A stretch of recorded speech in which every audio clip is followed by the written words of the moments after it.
Sudarshan news के prime time में आप सबका फिर से स्वागत है। अब हम बात करेंगे, जैसे हम हर रोज करते हैं, गुजरात की।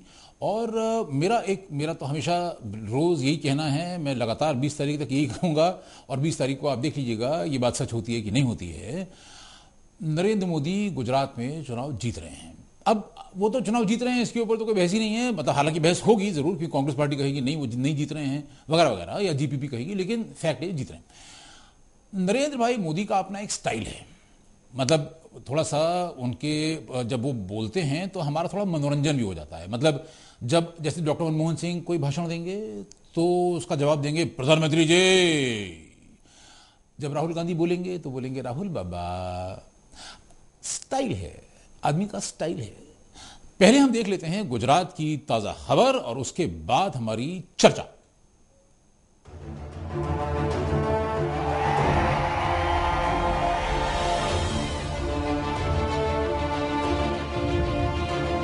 गुजरात चुनाव का पहला चरण खत्म हो गया है और दूसरे चरण का मतदान होने में अभी 2 दिन का वक्त है। जाहिर है सियासी हलचल तेज है और वोटरों को लुभाने की कवायद में पार्टियां कोई कसर नहीं छोड़ना चाहती। मुद्दा नया हो या पुराना, छोटा हो या बड़ा, राजनीति के इस खेल में हर बार जायज है। और अगर क्रीज पर मोदी जैसे नेता हो तो धुआंधार पारी की उम्मीद तो होती ही है। दरअसल दूसरे चरण के चुनाव प्रचार में नरेंद्र मोदी पूरे फॉर्म में नजर आ रहे हैं। इस बार वो न सिर्फ अपनी पार्टी की सफलताएं गिनवा रहे हैं, बल्कि संवेदनशील मुद्दों पर कांग्रेस को घेरने में भी कोई कसर नहीं छोड़ रहे। सर क्रीक के मुद्दे पर कांग्रेस पर निशाना साधकर मोदी ने अपने कड़े तेवरों का जैसे ऐलान कर दिया है। मैडम सोनिया जी અહીંયા છે,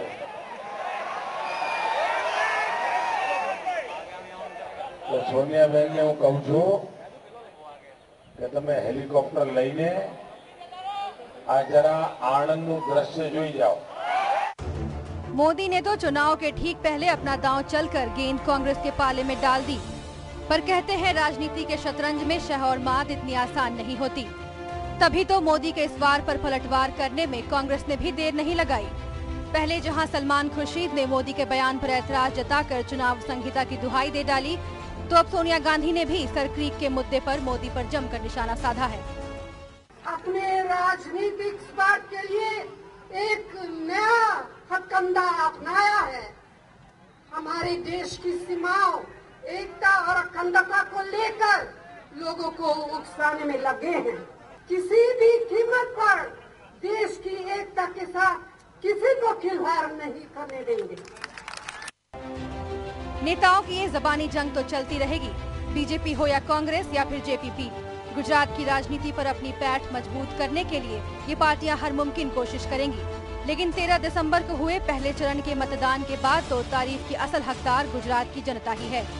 गुजरात में हुए रिकॉर्ड तोड़ मतदान का फायदा चाहे किसी भी पार्टी को हो, फिलहाल तो गुजरात की जनता ने रिकॉर्ड तोड़ मतदान करके लोकतंत्र के इस पर्व को बखूबी मनाया है।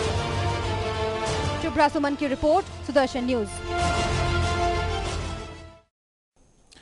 देखिए, मेरी नज़र में भारत की सबसे अच्छी प्रधानमंत्री आज तक हुई हैं तो इंदिरा गांधी।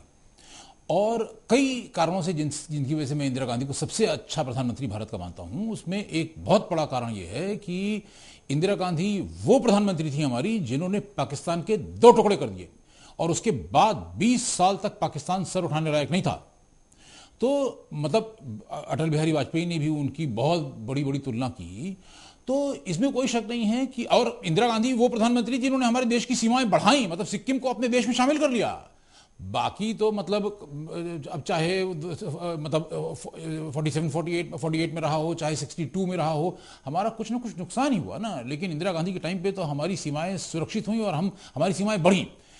उस प्रधानमंत्री के बाद, उस करिश्माई नेता के बाद अगर कोई करिश्माई नेता मुझे आज नजर आ रहा है देश के अंदर, तो वो है नरेंद्र मोदी।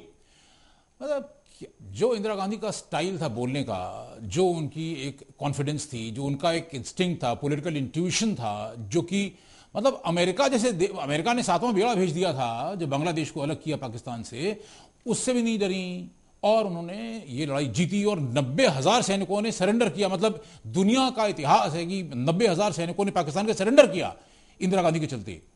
आज वो करिश्माई नेतृत्व मुझे दिखाई देता है नरेंद्र मोदी में। जिस तरीके से उनके अंदर कॉन्फिडेंस है, जैसे वो चलते हैं, जैसे वो बोलते हैं, उनकी बॉडी लैंग्वेज, तो हालांकि कांग्रेस इस बात को स्वीकार नहीं करेगी, लेकिन फिर भी मतलब हमारा फर्ज है पूछना। कांग्रेस के नयन भाई जी मौजूद हैं। नयन भाई जी, ये चुनाव आप हार गए हैं, आप स्वीकार नहीं करेंगे इस बात को? नयन भाई जी, कांग्रेस पार्टी से, गुजरात से कांग्रेस पार्टी के नयन भाई जी। तकलीफ थी ना अच्छा, थोड़ी देर में अभी शायद कुछ कनेक्शन में दिक्कत है, तो ये सवाल मैं कांग्रेस पार्टी के प्रतिनिधि अपने शर्मा जी जो मौजूद हैं स्टूडियो में, श्री पवन शर्मा, उनसे पूछ लेता हूं कि पवन जी, आप स्वीकार तो नहीं करेंगे, लेकिन फिर भी मेरा फर्ज है आपसे पूछूं, गुजरात का चुनाव कांग्रेस पार्टी हार गई है। देखो, हार या जीत का सवाल ही पैदा नहीं होता। कोई चीज अगर दो लड़ते हैं तो उसमें एक हारता भी है, एक जीतता भी है। मतलब आप स्वीकार करने के इनडायरेक्टली आप स्वीकार करेंगे? नरेंद्र मोदी जी एक व्यक्ति विशेष है, सिर्फ एक अहंकारी, जैसे एक अहंकारी रावण था, जिस हिसाब से रावण का दम खत्म हो गया।